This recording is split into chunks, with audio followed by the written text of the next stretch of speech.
Magandang araw! For today's video, ay ariman din hot, may lakad na naman kami kaya naman barkadahan na naman. Mapunta nga niyo pala kami ngayon ng bayan, bago nga niyo pala rin mga batang ariiwan din sa amin ay di asama na laang. Bukod sa mga bata nga niyo pala ay kasama din namin yung alaga naming asong si Patras. At pag tumunog man din ho yung sasakyan ni tatay ay kiuna-una pa man din nung makasakay kaysa sa amin. Lagi na lang man din ho rin nakabuntot kay tatay at miski man din ho pagpunta sa bukid, pagtitiba ng saging at pag-deliver ng video okay ay sasama. Mapunta nga lang pala kami ngayon sa bayan at magarenta nga lang man din ho si tatay nung asuotin niya para sa OT. Dini na nga niyo pala kami nagdiretso sa taas ng palengke at dini nga niyo pala yung rentahan ng baro. Pagkarating nga niyo pala ay diari nga nit nagsusukat na kaagad si tatay. Nakailang sukat nga niyo pala diyan si tatay at wala baga naman hong mahanap-hanap nakasukat ng kanyang katawan. Sa kahuli-huli ang sukat man din ho'y maigi na lang at may tumugma. Pinabalot na nga niyo pala namin yan at saka naman umupo-upo muna kami dini sa may kabilang tabi. Ay ba't mamalay-malay naman ho ako ay nagabangil-ngila na ring mag-asawang ari at ang gusto nga niyo pala ni tatay ay bilhin na laang. Ako naman nga niyo ay saka na lang bumili ng bago pag ako'y malapit ng ikasal, ano na yun. Pagkatapos naman ho'y diarit kami bumaba na at sumakay na din kaagad sa Rusco. Dini na nga niyo pala kami nagdiretso sa may halu-haluan at kako'y mamerienda man laang. Umorder na nga niyo pala ako diyan ng 5 baso at kako nga ni makatikim man laang na masarap-sarap. Bumili na din nga niyo pala ako diyan ng 1 box na pizza at ng kako nga niyo ay mabusog-busog kuman laang sila. Habang nakayukmudan nga niyo pala kami dini ay maigi na lang at dumating na kaagad aring order naming halo-halo. Salamat nga niyo pala sa Diyos at nararanasan na naming makakain ng halo-halo. At tirati man din ho ay kung hindi pa kami magbunot ng uban, magbunot ng buhok sa kilikili o kaya naman ay maglinis ng kuko ay hindi kami makakatikim ni ring halo-halo. Pag nakakapabayan naman ho kami bago kami sama-sama ay talaga namang hahagyan na makahingi ng pera. Bigyan nga lang ho pala kami nun ni mama ng tigli 5 piso bago abili naman namin ng kikiam o kaya naman ay fishball. Bago nga niyo pala kami makahingi noon ng kwarta ay talaga namang maiyak ka muna bago ka bigyan ng piso. At pag namilit pa man din ho ay yung piso mo ay may kasama ng haplit ng sanga ng bayabas. Balik nga niyo pala tayo sa halo-halo naming ari at nangangalahati pala ang man din ho kami ay si tatay naman ay pababa na kaagad. Anong inipin talaga na matandang ari kaya naman si mama ay kakoy higupin na lang yung kanyang inakaing halo-halo. At nung matapos na nga niyo pala ay didali-dali na rin kaming bumaba ng hagdan. At kako nga niyo ay dahil nandini na din kami sa bayan ay mabili man lang na masarap-sarap na pang-ulam. Nang mayari nga niyo pala ay didiretso na din kami pa uwi. Fast forward kinabukasan ay mapunta nga niyo pala kami ulit ng bayan. Ilang orasin ba din ho bago makaalis ng bahay at ilang paulit-ulit baga naman ho palit ng damit. Pero kami nga niyo pala ni Kiona ay tapos na sa pag-aasikaso ng aming sarili ay ba't naman padila-dila din sa may likuran ko. Yun pala naman ay inasamdam ang kanyang labi kung may lagay nga niyo palang lipstick. Anong istariray talaga ng batang arit kay inama na. Pumanaog na nga niyo pala kami din sa may baba at dumaan nga niyo pala sandali si Kiona din kay inay at nahingi ng baon. At nung hindi nga niyo pala mabigyan ng pera ay dinyog na lang ang dinaladala. Sumakay na nga niyo pala kami diyan ng tricycle at nag-commute na nga lang ho pala kami at wala naman kaming asakyan. Dini na nga niyo pala sa may munisipyo kami nagdiretso at dini nga niyo pala inaganap yung o-taking ni na tatay. Picture na nga lamang ho pala yung inabutan namin diyan at kada barangay man din ho ay napunta sa unahan. At pagkayari nga niyo pala lahat ay di kanya-kanya ding uwian. Kagad naman nga niyo palang dumay si Kiona kay tatay ay di kako nga niyo ay magpictura na din laang sila. Nagpictura na din nga niyo pala diyan yung bagong opisyalis ng aming barangay at talaga namang posturang-postura ay ngani naman. Fast forward din na nga niyo pala kami sa pick up nagdiretso ni Ate Kiona. Kako nga niyo ako'y mabili man laang ng bagong tsinelas at yung tsinelas ko nga niyo pala ay laging palaka. Bagong tsinelas nga niyo pala yung abilhin namin ay ba't bagong laruan naman ang inakuha ni Ate Kiona. Babait din nga niyo pala rin batang arit pag sinabi nga niyo palang isa laang talaga pero hindi nga niyo pala mawawala doon yung panay ang pili. At sa kahuli-hulihan nga niyo pala ay ari ang naibigang mga bibing ari. Dini na nga rin pala kami nagdiretso sa may bayaran at ari nga niyo pala si Ate Kiona ay hindi papayag na hindi mabili ng pangkatuli. Awa naman nga niyo pala diyan kay Ate Kiona na yan at ba't gustong-gustong bumili ng garni at pagkayari nga niyo pala namin ay diretsong uwi na din kami kaagad. Fast forward at dahil nga niyo pala maaga-aga pa yung uwi namin kanina ay nag-asikaso na ako ng aming pang-ulam. Hindi ko na nga niyo pala pinakita sa inyo yung pagkuha ko ng garni at ari nga niyo palang nakabilad na lang. Ako naman nga niyo maaga pa ay di mangunguha na lang ako ng dahon ng gabi at abilad ko na lang. Mahigit 1 orasin ko nga lamang o pala aring binilad at hindi ko naman nga niyo pala pinakatuyo-tuyo. At nung aari na nga niyo pala ay diarit dali-dali ko na rin kinuha kaagad. Nagasikaso na nga rin pala ako diyan ng aking panggatang nyog at dali-dali ko na nga rin palang binia. Habang nagabiyak-biyak nga niyo pala ako diyan ay nakabantay sa akin din si Ate Kiona at inahingi nga niyo pala yung sabaw na yun. Tuwang-tuwa na naman nga niyo pala ang bata at ari nga niyo pala masarap din naman at matamis tamis. Bali, dalawang buong nyug nga niyo pala diyan yung aking binuksan at kako nga ni masarap naman pag maraming gata. Yung pangalawang bukas ko nga niyo pala ay may tubo, kaya naman binigay ko na din kaagad kay Ate Kiona. Dati-rati nga niyo pala, pag ganing nagabukas si mama ng nyog at may tubo ay talaga namang babagan kami. Eh di kaysa magbabagan ay inahati na nga lamang. Nagsimula na din nga niyo pala ako di magkayod ng nyog at tingnan pa naman ninyo si Ate Kiona at may pagsakay pa sa aking likuran. Ultimong nakasakay man din ho sa motor at may pagyapos pa din sa akin. Garning mga gawain naman ho ay sanay kami at kami na may tinuruan ng aming mga magulang. Lagi nga niyo palang inasabi sa amin ni tatay na pag hindi namin kayang isang gawain, isa pagkain pa daw kami magaling. Kaya naman tuwing kami inautusan, kahit hindi namin kaya, inatapos pa din namin. Kaya naman napakasarap mamuhay kahit mahirap, ay alam mo yung mga bagay-bagay at natututunan mo. At nung masikaso ko nga niyo pala yung mga pansamya at mga sangkap na agamitin ko, ay nagsimula na din akong magluto. Una ko nga niyo palang ginawa diyan, ay sinangkutsa ko muna ring alaw kong karne. Aigahin ko nga niyo pala diyan, yung nilagay kong kaunting tubig at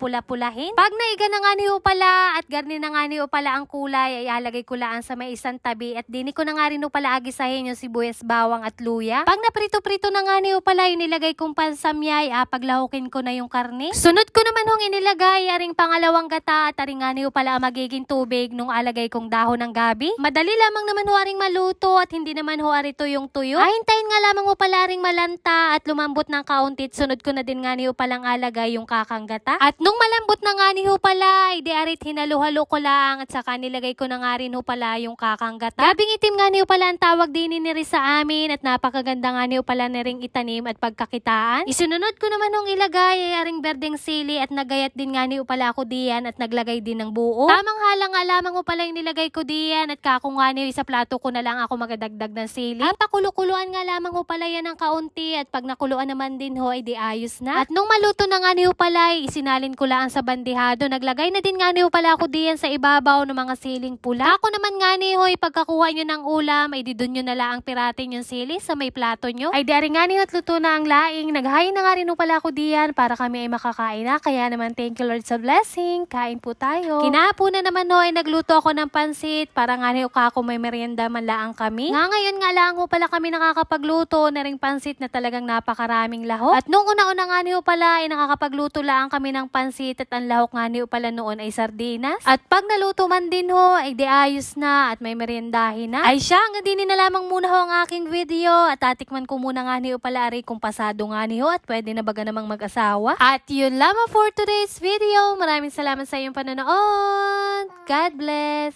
God bless.